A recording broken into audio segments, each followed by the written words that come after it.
Scott Brinker. It is a pleasure to be here with you today to talk about MarTech scenarios and the evolution of the MarTech industry.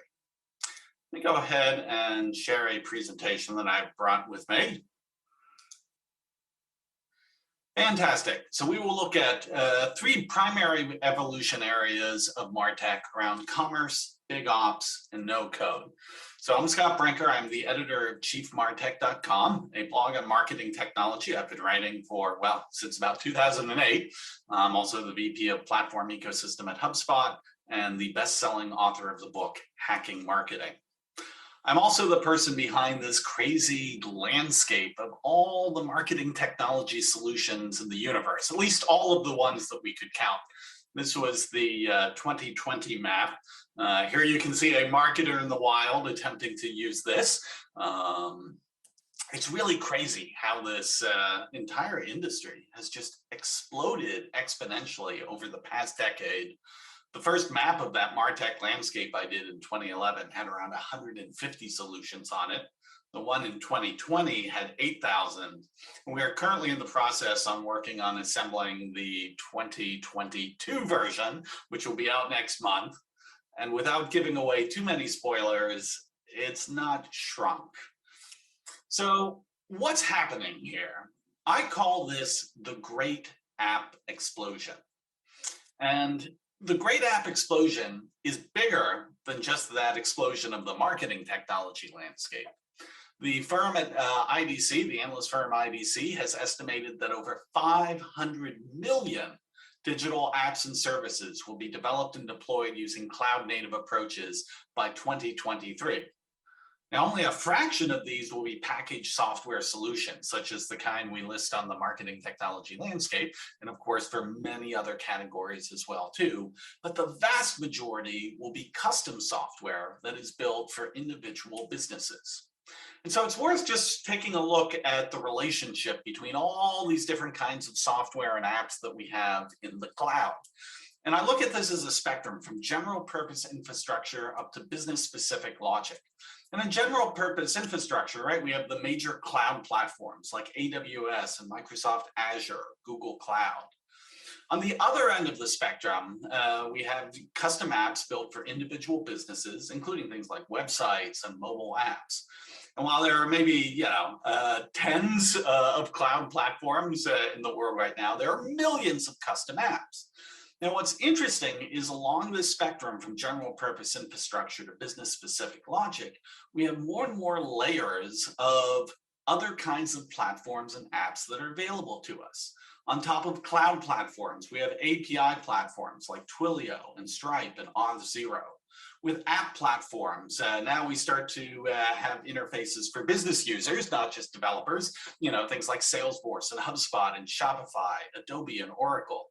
But even these app platforms have APIs that other developers can use. And it's on top of cloud platforms and API platforms and app platforms that we have this explosion of all these specialist apps. Now, in many ways, while we see this consolidation at the bottom of this spectrum, the more consolidation we have at the bottom, it almost seems to feed greater diversification at the top. And one way you can think about this is these cloud platforms and API platforms and even the app platforms, they actually facilitate the development of more specialist apps and custom apps. And app platforms, which very often now have marketplaces and app stores, actually facilitate the discovery and integration of those specialist apps.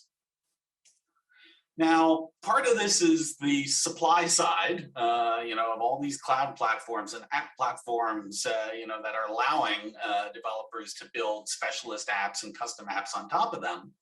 But part of this is also the recognition that as businesses on the demand side, we continue to adopt more and more SaaS. A recent analysis by the SaaS management platform Xylo found that businesses with under 1,000 employees still typically had 217 SaaS subscriptions.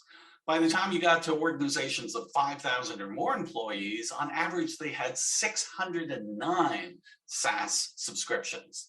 This is a lot of SaaS. In fact, these stacks are continually changing. Like a business of more than 5,000 to 10,000 employees might have 11 new SaaS apps coming online into its tech stack in any given 30-day period of time. And it's not just these commercial SaaS apps either. It is custom software as well, too. A study by the folks at MarTech Alliance asked folks to describe the customer marketing data platform they were using. 2.4% weren't sure what they were using. Now 32.5% said, oh, well, it's best of breed. They have multiple vendor solutions in their stack.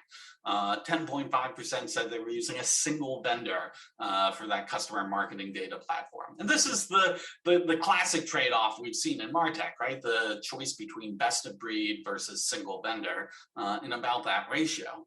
But what's fascinating is 16% of those reported that they built their own customer and marketing data platform. And a whopping 38.5% said that they use some hybrid combination of commercial off-the-shelf software plus things that they developed in-house as well too. And so taking these two things together on the left-hand side, over half of these MarTech stacks have some degree of custom software development in them. Now, someone to me joked that, okay, well, most of that is probably just custom spreadsheets in Excel, which yeah, could be true. Excel was MarTech before there was MarTech, but still we see this incredible customization. And part of this is it's not about individual tools. A study that the folks at Bain did for the capabilities for consumer product companies found that between the laggards and the leaders in consumer product leaders tended to have online a much larger number of MarTech use cases. So this isn't about the particular tool or set of tools they were using. It was about the capability, the use case of what they were delivering to engage with a particular customer segment. And so the laggards typically would have less than 5 use cases globally adopted, while the leaders would typically have 25 to 50 or more. So we see all this acceleration of the technology and the adoption of technology, but today I want to spend a little bit of time just talking about 3 areas in particular that are evolving very rapidly in marketing technology. The first is commerce, or as I would say, putting the revenue in revenue marketing. I mean, we've certainly seen over the past couple of years with the pandemic, this acceleration that happened in e-commerce. And in B2C businesses, there's a tremendous MarTech engagement in accelerating e-commerce transactions, sales, and relationships. But it's not just traditional e-commerce from business to consumer. Some data from McKinsey over the past couple of years of the pandemic showed that even in B2B sales, very high-end, considered multi-person committee decision sales, that the number of buyers who are now in B2B opting for either remote human or digital self-service interactions had grown tremendously. The 2/3 of the buyers said that they preferred either a digital self-service or remote human interaction purchase experience, from identifying and researching suppliers to evaluating new ones, to doing the ordering, to doing the reordering over traditional interactions. And these aren't just for like small purchases. As of November 2021, 35% of the respondents said that they were willing to spend over $500,000 through these digital self-service or remote human interactions. This is a huge shift. Now, this explosion of all this digital experience that's happening in sales is creating the same phenomenon in sales tech that we saw in MarTech. This market landscape of sales technologies from Nancy Nardin has grown to have thousands of its own solutions as well too. And this is really exciting for us as marketers because this gives us more opportunity to integrate the MarTech stack and the sales tech stack together. These things increasingly overlap. And it's not just for like direct sales either. We see the same sort of explosion in marketing technology for channel software tech stacks as well too. All of this is phenomenal for us as marketers because it brings us into a world where we can leverage marketing tactics and marketing operations and technology strategy to be able to expand not just marketing touch points, but into marketing, sales, and channel experiences as well too. Now, this leads us into the second area where there's a tremendous amount of innovation happening right now. I call it big ops. So you've heard about big data, right? We spent the past decade or so talking about how do we manage the scale and complexity of all this data that we're collecting, storing, and analyzing. Big ops is really the next generation of this, which is now that we have all this data inside our organization, big ops is the scale and complexity of all the different apps and agents and algorithms and automations that we are running on top of that data. I mean, you could think of big data as the faraway data lake, whereas big ops is more of what's the same huge body of water, but it's like a giant interactive water park. And so we see in this environment all the rise of these new kinds of ops roles. Of course, there's always been marketing ops and sales ops, but now customer ops and partner ops and how these are connected with revenue ops and the relationship this has to data ops. And depending on the nature of our products, the dev ops and products ops that are shipping digital experiences for us. This collection of all these different ops roles is part of what is emerging out of this new environment with all the data and all the apps. And it's an incredible opportunity for us to upskill the capabilities of our organization to manage these digital ops. Now, a big portion of this, of course, is around data. And we have all these wonderful water metaphors for data, right? There's data lakes, there's data streams, there's data clouds. When things go very badly, we have data swamps. But I want you to think of another kind of water metaphor for data, which is more of like the water cycle, how water moves through an ecosystem. In this case, we're looking at how data moves through a data ops ecosystem. And this isn't just for marketing, but throughout the business, all these frontline applications and operating systems that engage with customers or employees work with on a day-to-day basis. All that data is now being captured along with external data, from third parties and second parties and fed into, this common data layer, typically in a data warehouse like Snowflake or Databricks. And then on top of that, we're able to manipulate this and do machine learning and modeling and feed things not only into like business intelligence systems, but to increasingly now be able to rehydrate this updated data and this combined data back into those frontline apps and ops systems, which lets us as marketers do all sorts of wonderful things with this data that we frankly never had access to before. And there's an enormous number of vendors who are now, contributing into this data ops ecosystem. But perhaps one of the most interesting patterns we see in this ecosystem is the aggregation of data. So we've talked about consolidating in MarTech for a while. Now that we're talking about aggregating in MarTech, what's the difference? Well, consolidation is about trying to reduce a large set of things into a fewer number of things or just one, whereas aggregation is about making a large set of things easier to consume or access through a single source. And there are lots of examples on the internet at large, social media platforms that aggregate social media creators, smartphone platforms like Apple and Android that aggregate mobile apps, data warehouse platforms that we were talking about, Snowflake and Databricks and Amazon Redshift, which are aggregating data sources throughout your business. Even CRM platforms are aggregating all these customer touch points through MarTech and sales tech apps. And what's fascinating is while we see consolidation in those platforms, they're achieving that consolidation by aggregating a much larger number of sources and destinations that engage with it. And so when we start to look at our MarTech stack, we're realizing that, okay, it's not about consolidation, but it's increasingly about aggregation, how we can aggregate data, how we can aggregate process at the workflow layer, how we can aggregate experience for customers, employees, in a UI layer, and ultimately how we're aggregating control from a governance model on top of that.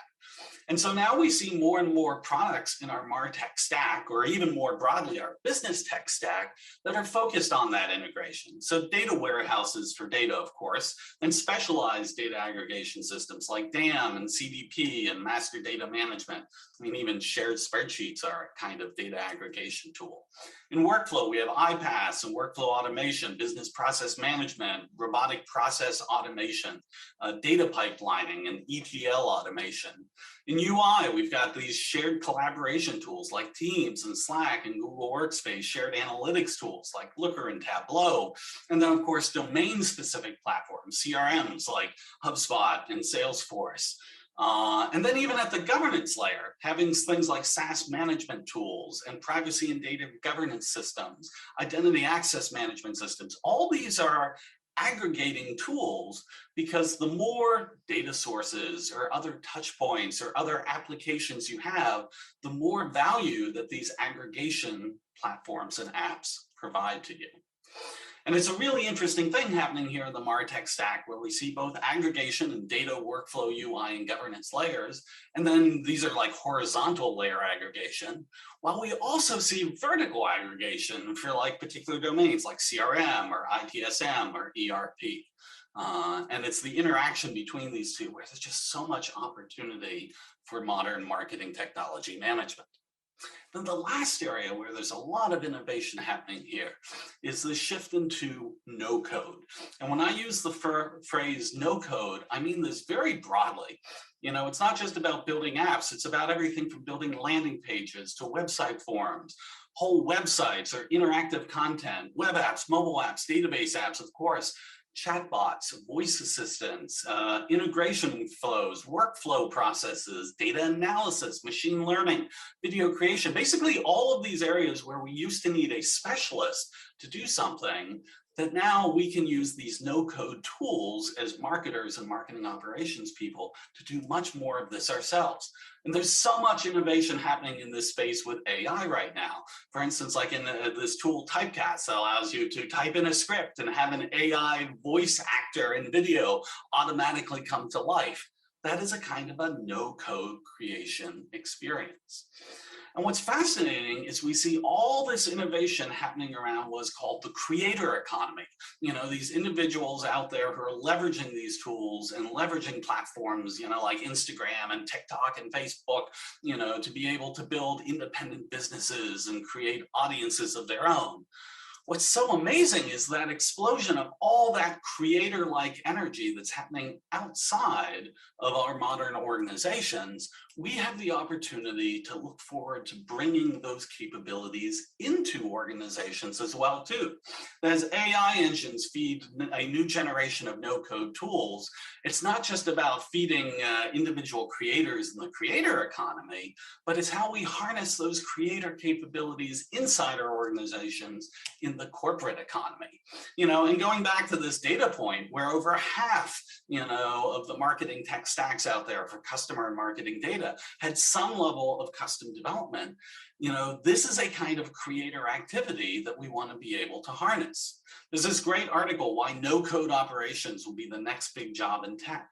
And there's a phrase from that article: when the person who feels the pain in the front line of the organization is also empowered to build the solution, the result is magical and utterly unique. You know, and again, no-code tools are not about like letting everybody build everything, but it's like unlocking all these capabilities that before weren't even really accessible to us. Like, how do we build little simple apps, or apps for just internal use, or maybe apps with only a few users, or a short lifespan, or, you know, low risk in the nature of what they were doing.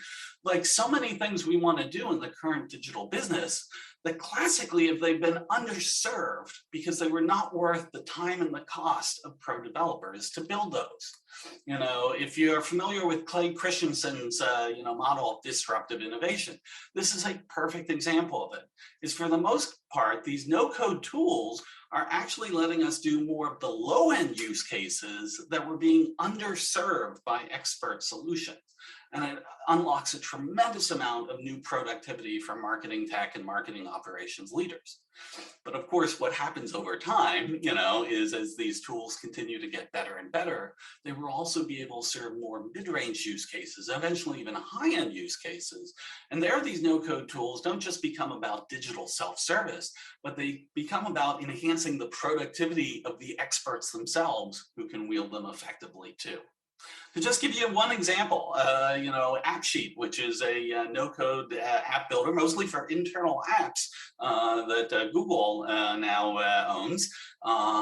They report over 3.8 million apps have been created with AppSheet to date. And again, most of these are very, small and simple apps, but you realize this is the power of no-code capabilities that helps feed that great app explosion.